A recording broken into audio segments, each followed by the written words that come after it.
What up, guys? Welcome to another AMA this week. We got back from Tahoe recently, visited the boys up there. Everyone got together and we shredded, obviously, snowboard. I snowboard, my friends ski. And then we watched some of the football games. We made an amazing grass-fed beef and elk chili recipe, which you may see posted on all my platforms. That was absolutely fire. Highly recommended. If you make it, tag me in it. And then we also have restocked our electrolytes in many flavors. The pre-workout, we're working on getting a new batch there. A new batch of whey protein is going to Amazon right now. Vitamin D should be back in stock by the time you're watching this. So we got a lot of fun things happening there. Working on making a beef tallow, beeswax, lemon extract, honey formula for your face. So yeah, a lot of stuff moving. I'm gonna go to Mexico for a little surf trip for a few days. Just want to get some sun because it's like raining a lot in California. But let's get into this week's AMA. You've left your questions below. Let's elevate your health. Let's go. Brendan, when are you going to be doing international shipping for your supplements? I get this question all the time because people live in Europe or Australia and they want to buy our stuff. It is not that simple. We can't just like say, oh, we're going to put our stuff on Amazon UK. You have to have a lot of product there. So it isn't that simple. It's just not. I wish it were.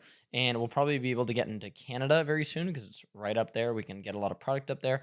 But for right now, we're selling out of our stuff in the United States. If you really want to try our stuff, people have gotten it abroad. They use what's called a postal forwarding service. And yeah, it's pretty expensive to like get our electrolytes sent out there. But people have got our products abroad. So you can look into that. You can look up postal forwarding service. Then you just kind of order it on Amazon. It goes somewhere. Then it makes its way to you. But it'll probably be years before we have our stuff fully available in the UK, Australia, stuff like that. Brendan, what is your favorite pre-workout meal? So like what should you be eating before a workout? So what you really want to look towards when you're about to do a hard workout is hours before, probably like 3 hours before, you want to get some good protein into your system. And you don't want to do this right before your workout unless you're doing maybe some kind of like even the muscle hypertrophy weightlifting. I'm fine eating protein, like actually pretty close to that because I'm not like really getting my cardiovascular system like up and running, so I don't get nausea or indigestion with that. But what I would do pre-workout is so like 2-3 hours before your workout, protein, fats, and carbs, not going crazy on the healthy fats, just like, you could have something like steak and fruit. You could have something like literally like a turkey salad with like avocado or something like that. That would be a good idea. And then about 20 to 30 minutes before your workout is when I would have some fruit and then I would get hydrated. So that's when I'm really consuming a majority of my electrolytes so that hydration just sets in. I'm mineralized, I'm hydrated, and I'm good to go for my workout. Brendan, what are your thoughts on L-carnitine and Sheit? So these two supplements have gotten a lot of attention lately. L-carnitine definitely has value. Now, people are going towards the injectable L-carnitine. This is a trend lately. I've seen a lot of people doing this. And while I don't think it's necessarily dangerous, I have my concerns about injectable L-carnitine, especially for a young audience. It's pretty complicated to do that, okay? So I would not recommend that. What I would recommend is taking about, 500 milligrams, maybe a gram of L-carnitine, acetyl L-carnitine. This is going to enhance your muscular endurance. It's going to enhance your cognitive function. Acetyl L-carnitine, totally valid supplement, but you don't need to worry about injecting massive amounts of it. Come on, guys. Like, yeah, if you're a professional bodybuilder, look into it. But if you're not and you're just trying to get jacked, you definitely don't need to do that. Shilajit has gotten so popular because it is one of these mineral-dense substances that has some value. However, for some reason, just like sea moss, it hit this trend of a cure-all supplement. And I think it happens because for some people, they never take any supplements at all. Maybe they have a bad diet. And yeah, if you take some sea moss or Shilajit, you're going to feel a lot better because now your body is getting some of those minerals. In my opinion, my mineral-dense supplement is food of the gods because I have beef organs in there. So, it's going to hit that same type of feeling of you're getting a bunch of different minerals. And Shilajit does have a bunch of minerals. It's a pretty sketchy supplement in terms of it's gotten so popular that now people are putting out bad sources of Shilajit. So if you take it, and you like it, totally fine, but it's not a cure-all, end-all for everything. And a follow-up to that question is, Brendan, would you ever sell Shilajit or acetyl L-carnitine? So we have acetyl L-carnitine in our pre-workout. It's within reach of me right now, so that's convenient. Acetyl L-carnitine, you see right there, 1 scoop of this gets you 250 milligrams. So if you double scoop this, you'll be at that 500 milligrams of acetyl L-carnitine. The reason we threw that in there is because there are studies on not only mental benefits of acetyl L-carnitine, but muscular endurance and some pump. So I am a fan of acetyl L-carnitine. Shilajit, I've experimented with taking supplements before where they have a CoQ10 and Shilajit. Pretty interesting stuff. I could see us throwing it into a formula in the future, but it's not some insane thing that I would probably just sell Shilajit because the research just isn't there versus something like ashwagandha. We just sell ashwagandha caps. Like that's all that's in there because there are plenty of papers on ashwagandha. Anybody who's taken it knows. And I would also recommend to take it in the afternoon or evening. Do not take ashwagandha in the morning because it does help mitigate cortisol, which is going to help with your testosterone, help with your recovery, help with your mental focus. But I would take that in the afternoon or evening. This next question, I mean, we might need to like get this guy some help or like send somebody to check in on him. What is going on over here? He says he is a forced vegetarian until he moves out, but he can eat eggs and dairy products. Okay, so very interesting. I mean, hey, some parents are very strict, and maybe for religious reasons or whatever reasons, they are basically forcing you to eat this diet. Sort of concerning. Like, do you not go out of your house? Can you not sneak some steak when you go to your friend's house? Whatever. But I'm just gonna help this guy out. So you're saying you have to do this vegetarian diet. So first of all, what I would do is find out a way to get creatine, sneak it in. Literally, like you could sneak in creatine, label it as something else, put greens powder on the label or whatever. Like, be taking 5 grams of creatine per day. If your parents catch you doing that or something, like they're not going to know what it is if you label it L-glutamine or I don't know. Find out a way to get creatine in because it's one of the major things you're missing out if you're not eating meat is creatine. Not only beneficial for your brain and muscles, but beneficial for your skin health, your liver. So get creatine in. I would be going crazy on eggs. If I was only allowed to like have that as one of my main animal sources of protein, I would be eating a lot of eggs. I'm literally saying I would probably be eating about 8 to 10 eggs per day. Okay. And you should be doing that. And you should try to get the highest quality eggs you can because you want those really nutrient dense yolks because you're limited there on how nutrient dense your food can be because you're forced vegetarian. I'd be doing a moderate amount of fruit. I would definitely be doing a lot of vegetables. I would be doing things like rice and beans where you combine those foods and you get all the amino acids. Now, people will say, that's great. You can get all your protein from there. It's definitely not the same, quality, in my opinion, as red meat or even high quality chicken, something like that. You can do dairy. Okay. I'd be doing Greek yogurt. I'd be doing Skyr, which is a type of yogurt that's a little bit more high protein. I would be doing, whole grass fed milk often. I would be doing butter. You want to get a lot of nutrients from those foods because you're going to be able to get some conjugated linoleic acid, which is really rich in red meat, from butter, from ghee, from foods like that. So it's not too bad. You're not like going to be as messed up as many other vegans, for example, with this vegetarian diet. So yeah, and then you can look into supplements like conjugated linoleic acid, creatine, of course. You can look into carnitine. Maybe your parents, because I'm assuming your parents are forcing you to do this, maybe they won't realize that those supplements aren't vegan, or vegetarian. Like this product right here isn't vegetarian. That's why nowhere on it does it say this is vegetarian. It says paleo, it's keto. It's not vegetarian because we have ingredients in there like acetyl L-carnitine. We have ingredients like vasodrive AP, which is a casein peptide. So yeah, really interesting stuff. I'm sorry that that's happening to you, and just go to a friend's house and say, yo, cook me up a grass-fed steak. I'll be there in 10 minutes.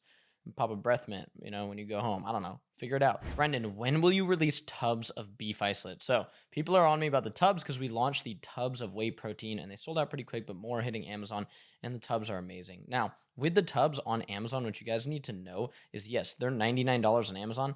That's not the real price, bro. Amazon charges a lot of money to ship a large object. So you can go to our website, and if you use the code HEALTHY, you can get those tubs for $80, which is an amazing price for 3.2 pounds of grass-fed, grass-finished whey protein with the quality of ingredients that we have, and they're absolutely delicious. So people now want the tubs of beef isolate. We will get on that. We're going to launch those in April. So stay tuned, and let me know any other protein flavors you want me to start working on, either whey or beef isolate. Let me know below. Brandon, I have vitamin D tablets, but 2 of the ingredients are silicone dioxide and magnesium stearate. Should I be taking these? So my simple answer is if you don't have access to anything else, yes, you should be taking those. The benefits of taking vitamin D are going to outweigh the negative effects of magnesium stearate and silicone dioxide. Those ingredients are not ones that we're a fan of at Santa Cruz Paleo, and you'll never see them in our supplements. However, if you are going to be vitamin D deficient or take that, yes, you should definitely take that. It's not like a little bit of magnesium stearate or silicone dioxide is going to completely knock you off of your goals. But as somebody who runs a company, I ethically can't put those in because they aren't good for your health. Magnesium stearate is not there for your health. It is there to make the machines run better. Me personally, I'll go through another machine. That's my ethos. That's what I care about, okay? Some companies don't, or they just don't even think about this, or they're told, hey, you should put magnesium stearate in there. You can cut costs a little bit. So they do that. I don't do that. Same thing with silicon dioxide. This is an anti-caking agent, so the supplement doesn't cake up. Our electrolytes, for example, if you get water in there, like a little bit of moisture, maybe you put them in a big tub of water, a little bit of moisture gets onto the scooper, then you put that back in there, they can cake up a little bit. Or if they're exposed to heat, they can cake up a little bit. You know what? I could add silicon dioxide and not have that happen. Or I could, assume that I have an intelligent audience that could go like this. Because guess what? That gets rid of the caking. It's so stupid that companies do this. It's really exhausting because silicon dioxide potentially has harmful effects. Is it as clear as silicon dioxide? A little bit's going to hurt you, really harm you? No, but why put it in? It's an anti-caking agent. It isn't some benefit. Okay, we're going to edit the language of this question right here, but this guy says, Brendan, I've been chronically using the Zaza, okay? Can't get off the Za. Always using the Za. But he's going to try to quit. What supplement protocols or protocols in general would he want to do to help himself with that? There definitely is some stuff that can help you with this. When we look at the ZA, you can go back to my episode where I dive deep into it, where I use the ZA and go to the gym, and then we sit in the studio here and I tell you all about the science and my opinions on it. What we really see with chronic ZA use is too much dopamine. It's very simple. This becomes desensitizing to your dopamine neurotransmitter system, okay? You have these neuromodulators like dopamine, serotonin, and they exist in a careful bounce in your body. And they are modulated not only by hormones like cortisol, testosterone, they are also modulated by neurotransmitters like norepinephrine, adrenaline, and this is a delicate system in your body and many things affect it. When you use too much ZA, your dopamine can skyrocket and it desensitizes your dopamine receptors.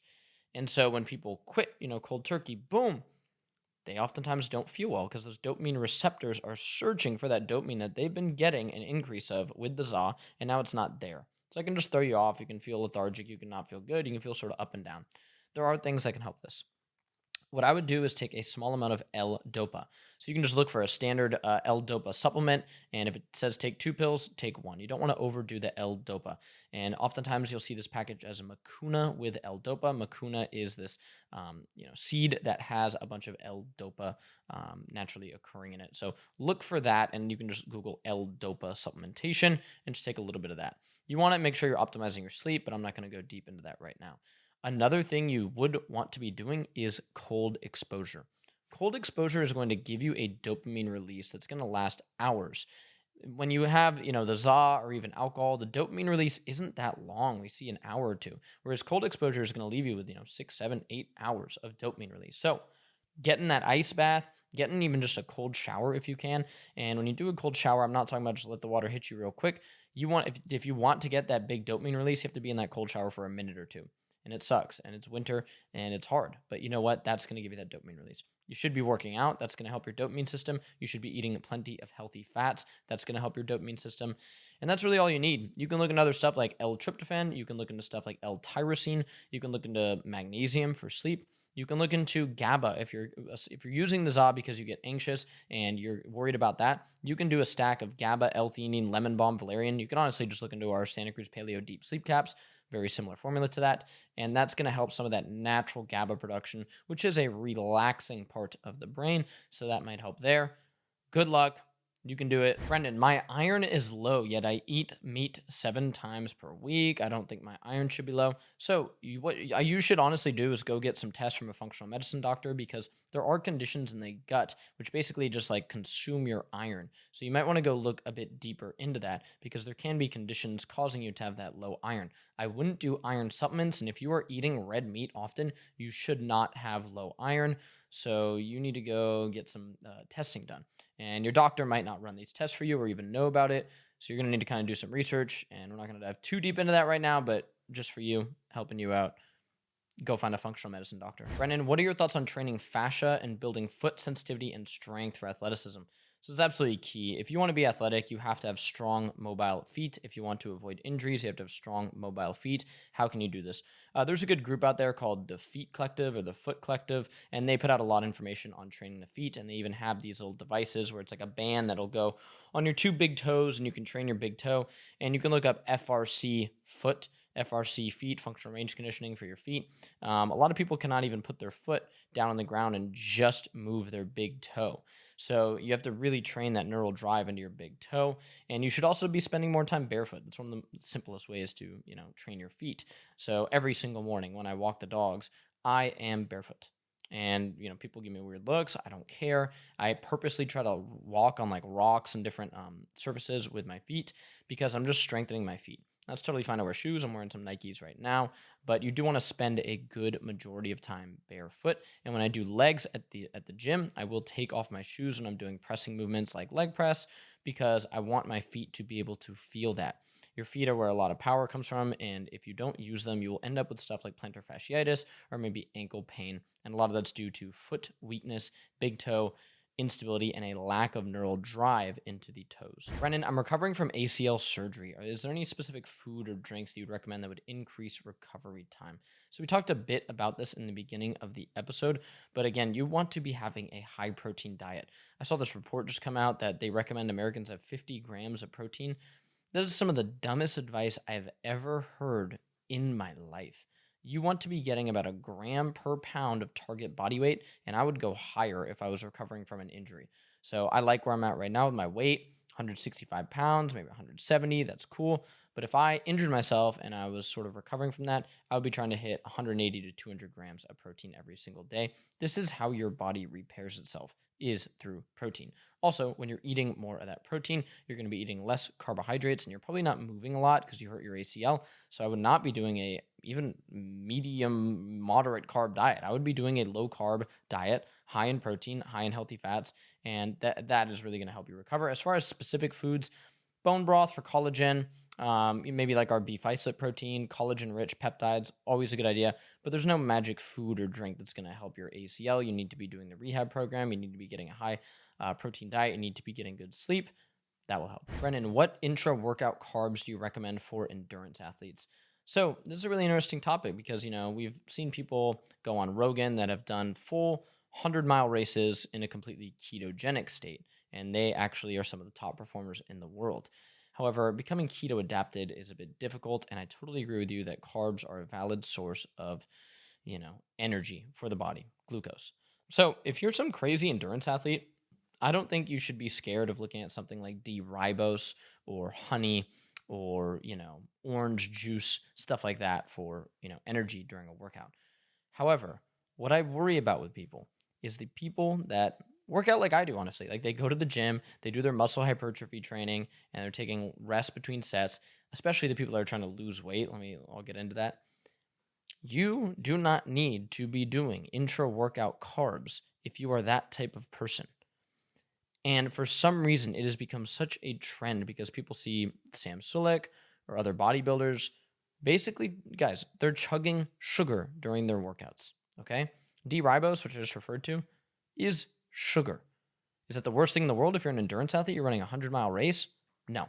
Is it the worst thing in the world if you're maybe really, really in shape and you're completely, dialed in there? No. Is it a bad idea if you are maybe 15 pounds overweight and you're working out and just doing normal lifting in the gym and someone has somehow convinced you that you need to chug sugar during that workout? Yes, that is a problem in my opinion. Intra-workout carbs is a very particular thing, okay? Look, even when we look at some of the most elite athletes in the world, like LeBron James isn't drinking intra-workout carbs during a basketball game, okay? That's just not happening. Tom Brady came out and said he drinks a salt-based electrolyte during his game. There's not sugar in there, okay? So you need to think about that for sure. If you want a simple one, you could look towards coconut water. Honey is another good one, and D-ribose if you're really trying to hammer it. And I'm not hating on all intra-workout carbs. I mean, if you're a bodybuilder and your goal is to literally put on as much muscle as humanly possible, yes, you're going to do some stuff that's not good for functional medicine health. But when we look at somebody like Sam Sulek, okay, great guy, putting on tons of muscle, do you think he is extremely healthy? Does his skin show very good health? Do you think he's going to look really good and healthy when he's 80 or 90? Just answer those questions for me, and then see if you want to do everything that guy does. You should be lifting weights and doing a lot of stuff he talks about, but chugging chocolate milk constantly and drinking sugar during your workout, basically, you probably don't need to do that. So think about that. Brennan, if you were to only take 5 supplements and that's all you could take, wow, man, you're really killing me here, man. 5 supplements, all I could take, what would I do? Okay, so number one, if it wasn't sunny out, so we're assuming I'm on like some like island in Oregon or off the coast of Oregon, okay? So it's not sunny. Vitamin D. Vitamin D is one of the most critical supplements you can take. If you have low vitamin D, every single medical professional who's not an idiot would agree low vitamin D status is not a good thing. So vitamin D right off the bat. Magnesium. I would definitely be taking magnesium. Low magnesium status is just not good for your brain. It's not good for your muscles. It's stupid to be deficient in magnesium. I made a post about that. Critical in over 300 enzymatic processes in the human body. I'll definitely be taking magnesium. Next thing we're going to look for is like, I guess I get away with this one, protein powder. I know some people don't look at it as a supplement, but I'm going to call it a supplement. I would be having a good protein powder. It helps me hit my protein goal and helps me go over my protein goal sometimes, which is just amazing. And it's one of the ways I'm able to stay lean is by having a protein powder. 4, creatine. If you don't take 5 grams of creatine per day, I don't know why. Over 1,000 papers on creatine, not only beneficial for your muscles, but your brain, your skin. I would be taking creatine. And the last one, I think I would go with, I want to do electrolytes, but like I would just, if I could only take 5 supplements, I would just try to eat a bunch of salty food and like a bunch of fruit for electrolytes. I'd be bummed if I had to give it my electrolytes, but 5, I'd probably go with beef liver.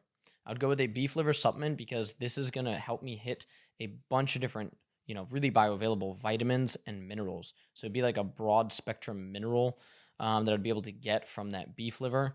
If I could just like call food of the gods as my last supplement, I'd probably take that because you get so much from that. You get beef liver, bone marrow, colostrum, but that's kind of cheating right there. I can't be like the last supplement has, 7 supplements in there like food of the gods does. But so I'm just going to isolate beef liver, and that's going to be the 5 that I would take on a deserted island. Someone come save me, bring me my electrolytes, get me out of there. The next question is, Brennan, I've been struggling basically finding healthy friends. This guy's on a path to health, and it sounds like his friends aren't, and he just wants to find new people and, get healthier. So first of all, I don't know how old you are, but eventually you probably need to move out of your city unless you're in a cool place. So there's a couple places in the United States that are cool, in my opinion. You got Miami, you got, the kind of Nashville, Tennessee area, I guess New York, not a fan of the weather, Austin, Texas, Colorado, maybe Oregon, kind of, not really a fan of the people over there and stuff, but like, yeah, that area I could see being cool.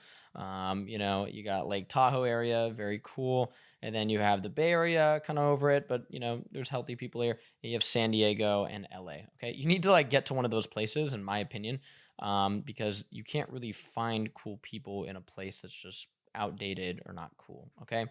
What I would definitely do is start doing healthy activities. Find a jiu-jitsu gym, start training jiu-jitsu. If you live in a coastal area, find, surfing and find a surfing club. Like there's one in San Diego that helps people learn how to surf, and then they all go surf together. It's so cool. Find something like that. Go to a rock climbing gym. Okay. The other thing I'm going to tell you though is you might take the wrong way, but I don't really care. You don't need to ditch all your friends to become successful and healthy. There is this ideology that is pushed by a lot of these red pill or entrepreneur guys that say that you have to leave all your friends behind and you are the sum of the 5 people you spend time with and stuff like that. That's not true. And if that were true, then one of my friends is a school teacher. Okay? I hang out with him all the time. Okay? And if I was really the sum of the people that I hang out with, like, that doesn't really make sense because I am an entrepreneur. I run multi-million-dollar companies. And that is my friend. I was with him for hours this whole weekend. I was with him in Tahoe. We were snowboarding, skiing, having a great time. I see him all the time. I've known him since I was 10 years old. Okay? It's not really true. And I think sometimes when people listen to that, they become assholes to the people around them. And the reality is, if you have friends that hate on you and don't support your goals, you should leave those people behind. Or if they're dangerous, like, in high school, I knew some kids who, are in jail now. Yeah, you probably want to leave those people behind. However, if you're talking about, your friends aren't into health like you're into health, but they're good people, they care about you, they support your goals, then you should still hang out with them. Like when I'm in Tahoe with my friends, they're like, yo, we're ordering a bunch of pizza. You think I'm like, oh shit, I need to get the hell away from these people. No, not at all.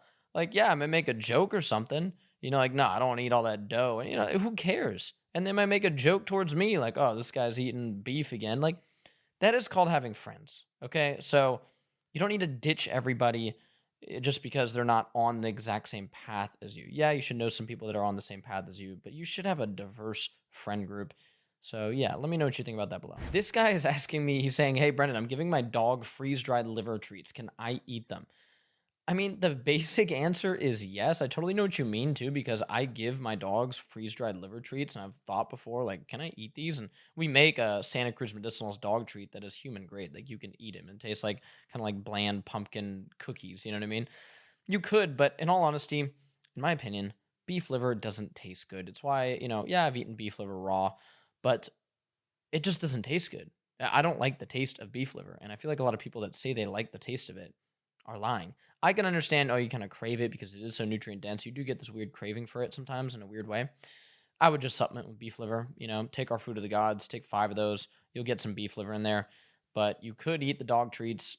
Post a video you doing it, tag me. Brandon, what do you think about the comment saying blank making you big as hell, keeping you big as hell?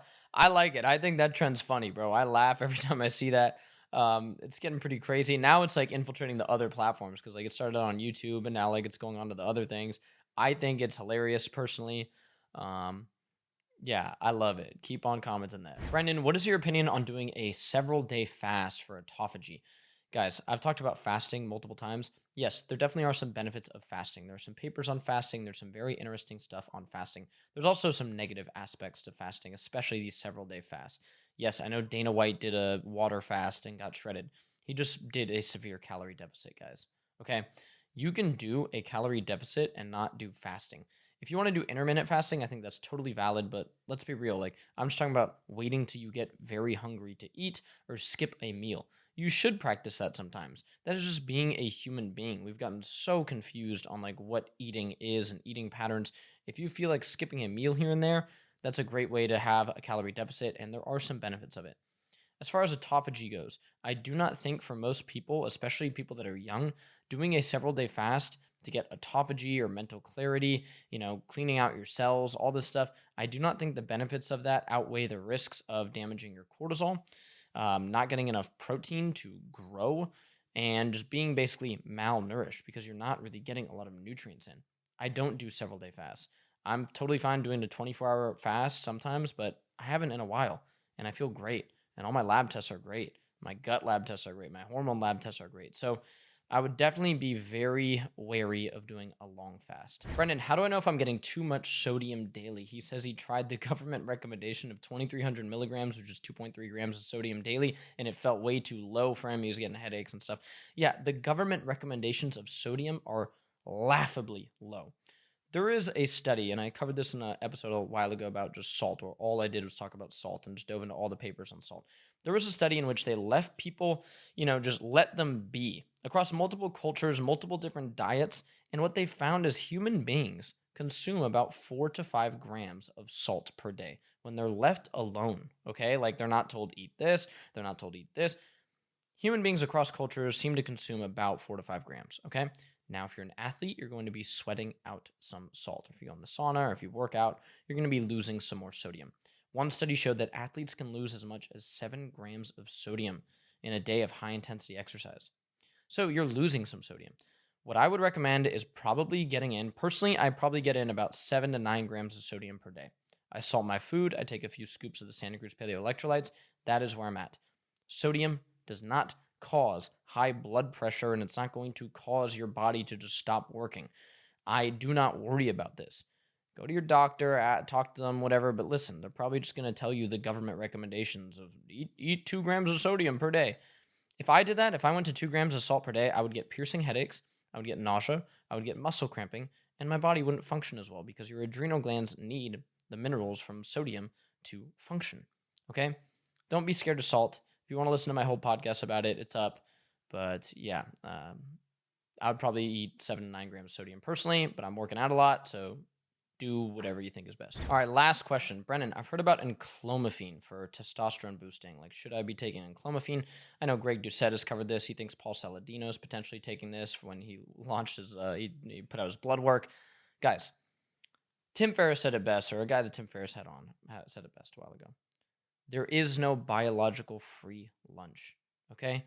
If you want to take something that's going to mess with your estrogen and thus increase your testosterone or whatever it is, and it's going to do it in a massive, significant way fast, there is no biological free lunch. You're not just going to get away with that. If there was something out there that could increase our testosterone, optimize our hormones drastically, and it had no side effects, no down the line risks, everybody would know about it and be on it constantly. Okay, guess what? There is nothing that does that. You know what does that? Good sleep, good diet, good exercise. If that could be encapsulated, it would be the most popular supplement ever. People would be like, it makes you shredded. It makes you be able to focus. You're able to put on more muscle. That is what the lifestyle I live does. Completely natural. Pull up anytime and test me. I'm on nothing. I'm on no performance enhancing drugs whatsoever. I'm on electrolytes, steak, and weights. And that is what you should be on, especially because a lot of people watching this are young. The amount of young people, like when I work out with Lance and like, people come up to him and like that kind of group, the amount of those dudes that are like thinking about getting on something or they already are on something is insane. I'd love to check up on these people when they're 45 years old because I'm 31 years old right now. And I know when I'm 40, 45, I'm going to be shredded. I'm going to be looking good and I'm not going to have concerns about my hormones. I know people that have gotten on stuff and they're in their 40s and they literally, it's just a constant spiral of, then I got on this and then my estrogen tanked and I had to go on this and then I had to go to this doctor and oh my God, my hormones completely crashed there. And I couldn't even get it up. Like some of these dudes, like they crash their hormones so much they can't even get hard. It's insane. Some of them become infertile. They're trying to have a child. You don't know what you're doing with enclomiphene if you're commenting on a YouTube video asking if you should take it. So don't. Be natural. Stay healthy. I love you guys. I'll check in with you next week. SantaCruzPaleo.com. Use the code HEALTHY. Let's go.